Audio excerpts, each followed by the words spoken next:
Jennifer Mhesi ebyabigambire owabirajwikire minisita w'abakuzire Dominique Kidudu amukoro gukuja kuzikiro cyabo okorirwe omurukazo district.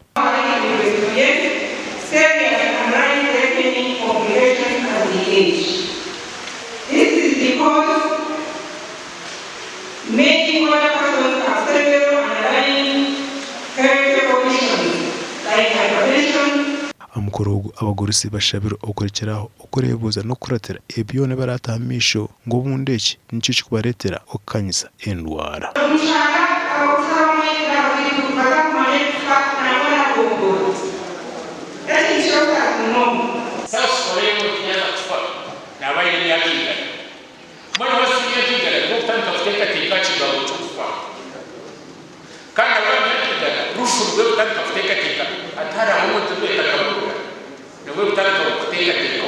Ekiro cy'abakuzire nikijaguzibwa buri mwaka kandi abo mwaka wo kikajagurizibwa home district ya Kyegegwa. Government ya President Museveni tene cyetaratambi nangwa tumwana ukunga n'impunde zawe zatuganize nizitubonera akaziteninga n'iriso kandi zine sende ni abantu mu bitahise batashye.